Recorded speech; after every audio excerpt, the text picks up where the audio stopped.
my colleague Rana Rahimpour from BBC Persian is here with me.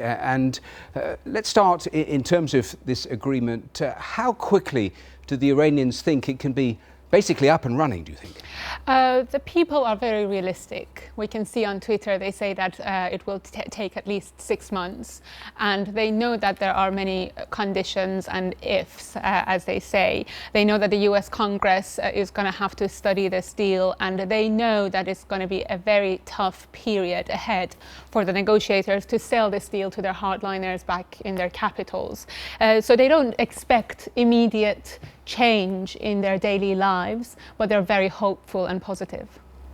Well, we'll get to that businessman in Tehran in a moment, but let me just give you a little more of a flavour of what some people from Iran have been saying via social media, because a lot of traffic, obviously, since this news broke on Twitter. Nima Haderi said this deal will not last for long, even though Obama, Rouhani, the Supreme Leader, and the P5+1 are supporting it. The US Congress and the Iranian Parliament will block it, so a negative reaction there, while Faraz Sabani noted that this deal will influence the political future of President Rouhani.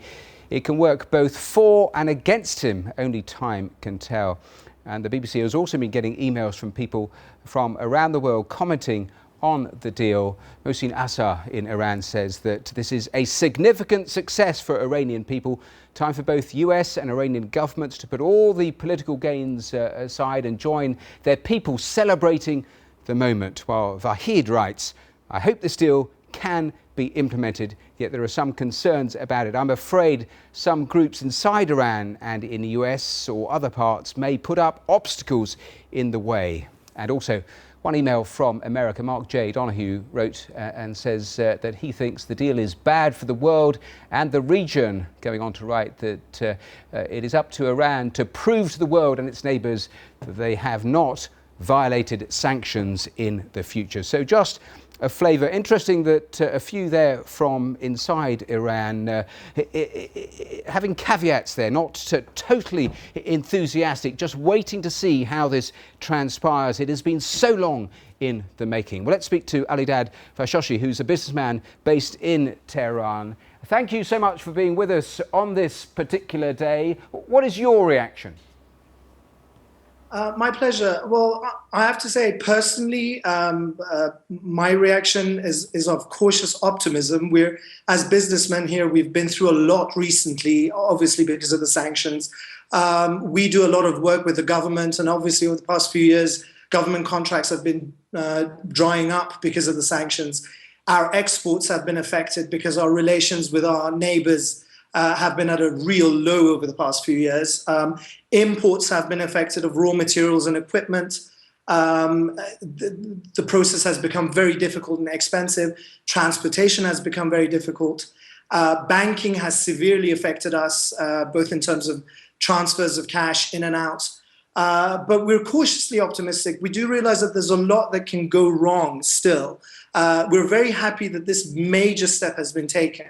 But this is just from a... So for a business like yours, sorry to interrupt you, but so for a business like yours, once these sanctions are eased and they are gradually eased, you think for a business like you can actually grow, it will help you, you will actually take on more people?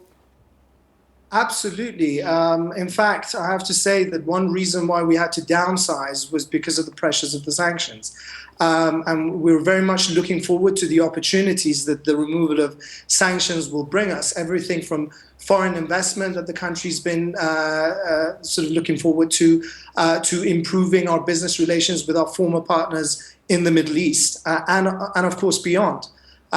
So there's a lot of scope for growth.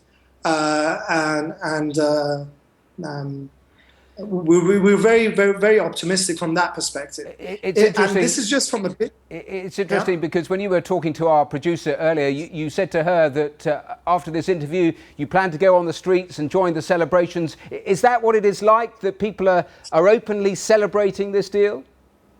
Absolutely. In fact, ever since this morning, all of the people at our factory were huddling around radios with bated breath, waiting for the news to come out.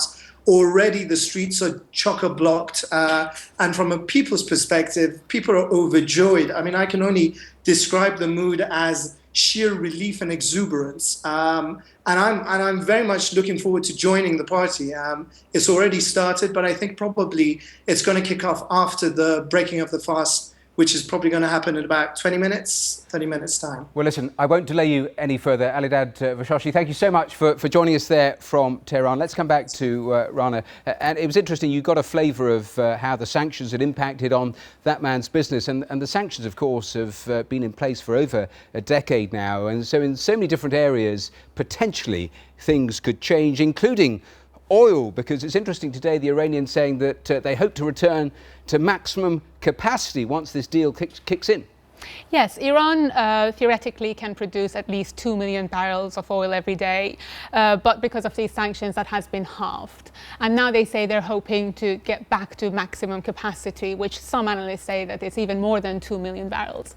But the fact is that Iran needs investment. And because of these sanctions, very long sanctions, they haven't invested enough in the Iranian oil industry. And many analysts believe that it will take more than what the Iranian officials are hoping to get it back up and running so they can achieve what they're hoping for. And just a final brief thought, because we heard from the Israelis very, very sceptical. They've been like that since these negotiations have been edging towards a deal. But more broadly in the region, how is this news being received? I think, all the reactions were predictable. We're not surprised that Israelis haven't taken it very well.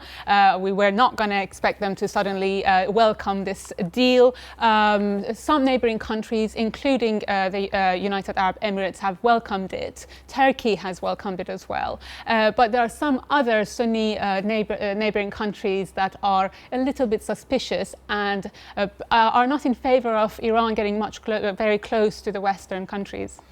Well, Rana, Rahimpour, thank you very much for giving us the latest from